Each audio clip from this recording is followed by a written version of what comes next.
see. Front door, back door. I can't believe I'm confused. It's been so long. Well, hey, 2nd District, State Representative Andrew Barkis. And I'm here. I'm back at the Capitol. Not quite under the dome, in front of the dome, but it's a beautiful Friday, day 40 of the session. And you'll never guess, I have been back up here a couple times this week. I've got kind of a modified schedule. Came back, it's been so long since I've been here, I forgot which door to go in. Can you believe that? Not really. Anyway, listen, it has been a crazy couple of days here in the Capitol building, at my other office, in this hybrid model of doing the 2022 session. But the big thing is we just got past House of Origin cutoff, and we did it in grand fashion. 25 hours, that's right, 25 hours we were on the floor of the House debating some huge policies, finished up the night with a 9-hour debate on the ergonomics bill, really bad policy for the state of Washington, for businesses throughout the state of Washington. But I'm so proud of my fellow Republican colleagues for sticking in there, putting forth a great debate on a really bad policy and carrying the message that, you know what, we need people to understand and people to hear that we're not just going to roll down and let this policy just go through without a fight. And we gave a really good fight, and it was a close vote in the end. So House of Origin means all the policy's done, and now we're into the last 20 days of session. So we're going back into committee to hear the Senate bills. The budgets are going to be coming out this next week.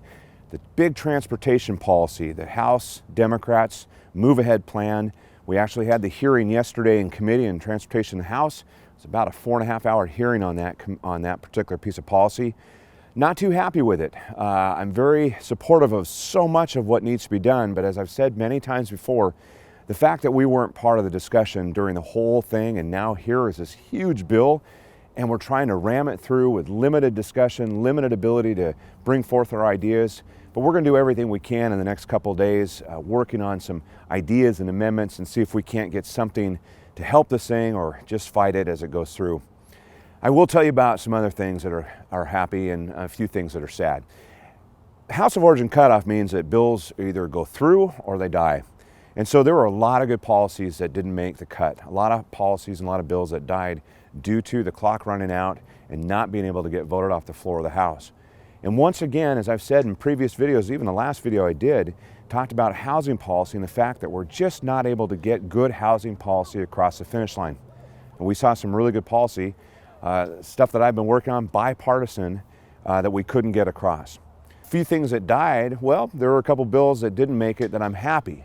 And the main one is House Bill 1904. It was another bill going after our housing providers, our landlords throughout the state of Washington, imposing more regulations on them when it comes to rent, how to do rent increases, late fees. It just was a situation where we have had enough policy over the last 5-6 years that has been imposed on this segment of our industry, of our housing industry.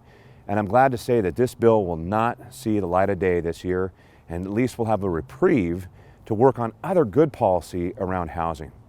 So it's going to be a crazy finish, and it's going to be one that's going to take everything out of me, everything out of my colleagues as we work to get this session done and get the right policy across the line for the people of Washington State and for the 2nd District. So as I always say, it's an honor and a privilege to serve you. As a matter of fact, just a couple days ago, I celebrated my 6-year anniversary here serving in the Washington State House of Representatives. And I'm glad to have that ability to do that for you and represent you here in Olympia. And I'm really glad to actually be physically here at the Capitol. What I'm hearing is things are going to start to change, as you heard the governor announce the other day that a couple more weeks, we've got to wait for the mask mandate to be lifted. But we're hearing good news when it comes to COVID, and it's about time. We're all very excited about that. We just had a meeting to hear that little by little, we're going to have more representation on the actual floor of the House, and maybe even by the first part of March, we might all be back in the House doing the people's business where we should be doing it, right here under the dome. So until next time, 2nd District, thanks for letting me share a little bit about what's going on. As always, reach out to my office, follow my email update that comes out weekly, watch these videos, share them with your friends, and participate in the process as we do the work here for the people of the state of Washington. Have a great weekend.